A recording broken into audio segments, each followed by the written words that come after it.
Have you ever felt like you're drowning in a sea of textbooks, like you're putting in all the hours, pulling all-nighters, only to see your grades barely stay afloat? That was my life.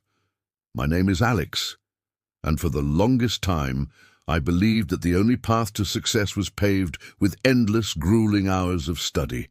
My desk was a battlefield.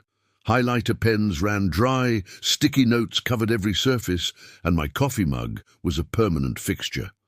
I'd read chapters over and over, trying to force information into my brain. I'd stay up until my eyes burned, convinced that sleep was a luxury I couldn't afford.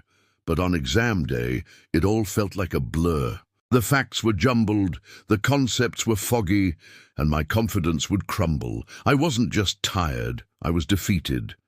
I started to wonder if I was just not smart enough, if maybe this academic world wasn't for me. One rainy afternoon, staring blankly at a physics textbook, I felt a familiar wave of despair wash over me. The formulas looked like a secret code I couldn't crack. I was on the verge of giving up. But then a thought sparked in my mind, a question that would change everything. What if I was doing it all wrong? What if the problem wasn't my brain but my method? That simple question sent me down a rabbit hole, not into more textbooks, but into the world of learning how to learn. I discovered that our brains aren't just storage closets we stuff with information. They're dynamic, intricate networks that thrive on connection, meaning, and engagement. The idea of studying smarter, not harder, wasn't just a catchy phrase, it was a science. The first change I made was small but revolutionary. Instead of just rereading, I started asking why after every concept. Why does this formula work? What's the real-world story behind this historical event? This wasn't about memorizing, it was about understanding. I began to connect the dots, weaving individual facts into a coherent story. Suddenly, the jumbled pieces started to form a clear picture. Then I discovered visualization. When I was trying to learn about the human circulatory system, I didn't just read about it. I closed my eyes and imagined myself as a tiny red blood cell, embarking on an epic journey. I traveled from the powerful pumps of the heart, through the vast network of arteries, delivered oxygen to a waiting muscle, and then raced back through the veins. The boring diagram in my book transformed into a thrilling adventure. When the exam came, I didn't have to recall a dry fact. I just had to remember my journey.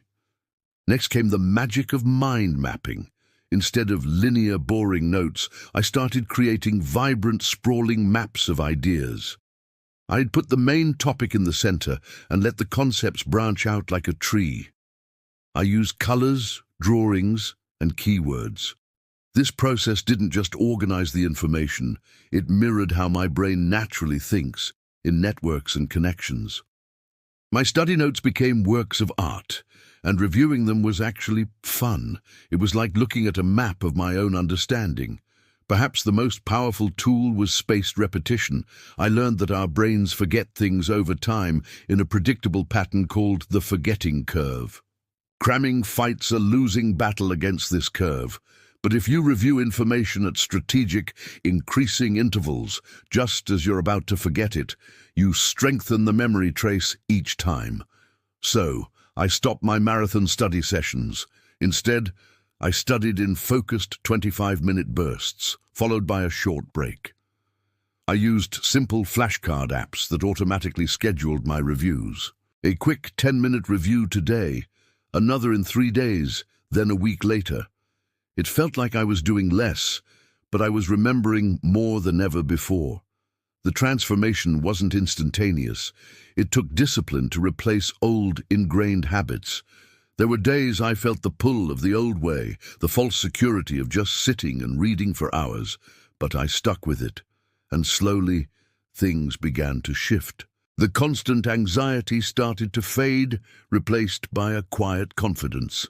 I was no longer afraid of my exams. Instead, I saw them as an opportunity to tell the stories I had learned. The day I got my semester results, my hands were shaking. I wasn't expecting miracles, but I was hopeful. I opened the email, and my eyes widened. Not just passing grades, but A's. I scrolled through, and there they were, A after A. A wave of emotion hit me so hard, I had to sit down. It wasn't just about the letters on the screen. It was the validation that I wasn't broken. I was capable. I had just been using the wrong tools. The best part?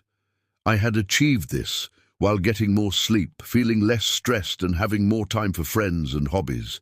I hadn't just improved my grades. I had reclaimed my life. My story isn't about some secret genius I unlocked. It's about realizing that the brute force approach to learning is outdated.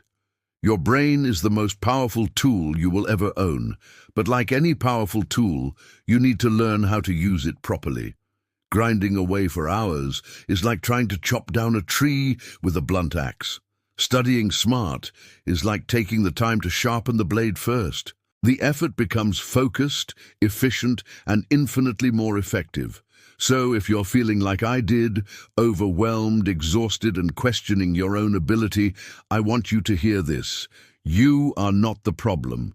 Your potential is limitless. You just need to change your strategy. Stop glorifying the struggle and start celebrating smart work. Trade those all-nighters for focused, intentional study sessions. Stop passively reading and start actively engaging with the material. Ask why. Create stories, draw maps, turn learning into an adventure. Let your natural curiosity lead you. Your journey to becoming a better learner starts today with one small change. Maybe it's trying visualization for one difficult concept. Maybe it's downloading a spaced repetition app. Or maybe it's just giving yourself permission to take a break. Don't just work hard. Work with intelligence, with purpose, and with kindness to yourself. Sharpen your axe, and you'll find that you can fell any forest of knowledge that stands in your way. It's your turn now. Go out there and learn how to learn. Your future self will thank you for it. Thank you so much for watching. If this story resonated with you, please give this video a thumbs up and subscribe for more tips on unlocking your learning potential. I'd love to hear about your own journey in the comments below. Remember, you've got this.